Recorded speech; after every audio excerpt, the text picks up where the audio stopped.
Tapi intinya mereka bisa menerima itu semua.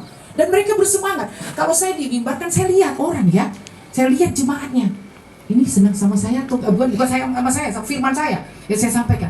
Tapi begitu semangat berapi-api Allah dan kebenaran, maka semuanya akan ditambahkan. Satu ayat ini sudah familiar di kita. Tapi apakah kita dalami ayat ini? Mari kita buka, mari kita dalami. Mencari perkenanan Tuhan berarti kerelaan Tuhan mengalihkan apa? Mengalihkan wajahnya, mengalihkan perhatiannya, dan kemurahan yang mencurahkannya kepada kita. Artinya sama seperti begini yang saya jelaskan lagi ini. Kalau pacaran ya, pacaran itu berarti kita harus kenal pribadinya dulu. Toh? Kalau kenal pribadinya harus bagaimana? Tahu sifatnya, tahu makanannya, tahu segala sesuatu tentang dia, bajunya warna apa yang dia suka, ya kan?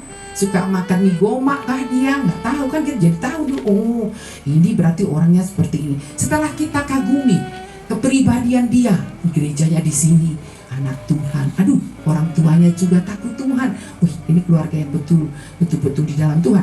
Kemudian kita pribadi kita kenal lagi, kita dalami lagi. Kenapa kita harus tahu keluarganya, bibit bobotnya, siapa dia, ya kan? Gak harus kaya kan, tapi harus takut akan Tuhan dulu, keluarganya betul-betul di dalam Tuhan. Baik orang tuanya, saudara-saudaranya, itu yang harus kita seperti itulah contoh mencari perkenanan Tuhan. Setelah itu semua didalami, tiap hari, baru kita mengalami Tuhan. Yang namanya mengalami Tuhan apa? Kita diproses. Hari demi hari diproses sampai kita rasakan Tuhan itu ada. Ketika ada persoalan, ketika ada masalah, bukan pada saat senang aja, haleluya kita ketika kita ada masalah, boro-boro mau puji Tuhan, capek, yang gitu kan, karena Tuhan nggak konsisten amat sih, masa ketika senang aja, tapi Tuhan kan senang dipuji disembah, dalam keadaan apapun senang dipuji disembah.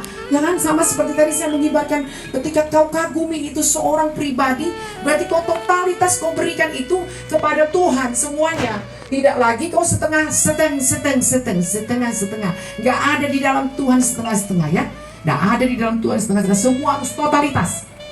Tidak ada di dalam Tuhan setengah-setengah, harus totalitas. Ya, jadi itulah yang harus kita ketahui. Dan ini bisa terlaksana bila kita memiliki hubungan intim dengan Tuhan. Jadi saya mau nanya semua, ya kan? Lakukan kagak ini kan? Tetap juga namanya marjoker karo. Ya kan sambil marjoker pakai lagu gereja lagi kan? Pak. Kali kan? Itu keluargaku. Jangan nggak usah ngomong bicara orang. Itu keluargaku dulu. Bapakku dulu itu seperti itu. Saya mau sampaikan. Orang Batak identiknya mau seperti itu. Habis arisan buka marjokeran. Sampai pagi marjoker. Tapi kan kita dulu kecil nggak tahu apa-apa ya. Ya kan, nggak tahu apa ini bapak ini. Tapi akulah orang yang paling kurasa menurut pada mama bapakku. Ketika jam 2 pagi pun mau dibangunkan, bikin kopi dulu ya Inang. Kalau yang lain berbalikan semua, ini apa? Aku buat kopi buat bapakku. Bahkan ketika selesai yang namanya main joker itu, nanti itu berkumpul tuh orang tuh, itu borunya itu kan. Akhirnya apa? Uang yang menang itu dikumpulin dikasih ke aku. Apanya orangnya ini pikirku. Ya sebagai anak kecil kan kita senang kan, begitu dikasih duit, tapi kita nggak tahu itu kebenaran yang bagaimana. Tapi saya lahir dari namanya HKBP. Mohon maaf, aku sebenarnya nggak mau menyebutkan nama itu.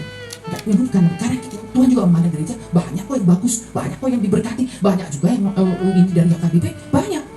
Tapi pola dengan kebiasaan kita orang-orang Batak memang seperti itu. Nah, ketika saya lahir baru saya mengenal Tuhan. Karena apa caranya Tuhan bagaimana? Saya datang ke Jakarta tahun 2000, kemudian saya masuk ke dalam saya untuk baptisan tunggu dulu, nanti dari Jakarta aja pas pindah lah kan. Nah, sampai terus ditunggu sampai akhirnya saya bertemu gereja Tiberias dan saya diproses di situ ya, boleh dibilang terus di Pak Cak Berbi ya, kalau sekarang Bapak sudah meninggal kalau salah ya. Nah, terus kemudian di situlah saya lahir baru dan saya mengenal semuanya itu. Oh ini makin dekat terus tiap hari terus sampai akhirnya pandemi tahun 2020. pandemi ada uang pun kau tidak bisa ke luar negeri, ke jalan-jalan ke Jakarta, jalan-jalan ke Bekasi, jalan-jalan ke Bandung, keluar kota, keluar negeri, nggak bisa. Duitmu nggak ada arti. Yang iya penyakit, kematian di mana-mana. Tapi terus saya tidak putus asa. Saya memang hobi nyanyi ya. Kemudian ada Star Maker. Star Maker itu aplikasi seperti apa? Saya lupa. Wishing. Kemudian saya bernyanyi di sana, puas juga nyanyi. Tapi saya kok ada lagu pujian masuk ke rumah itu kan. Loh, kok ada lagu pujian? Di sini kayak gereja suasananya. Kok damai hatiku masuk. Terus akhirnya saya berpikir, ngapain masuk ke rumah orang ya, buat sendiri aja.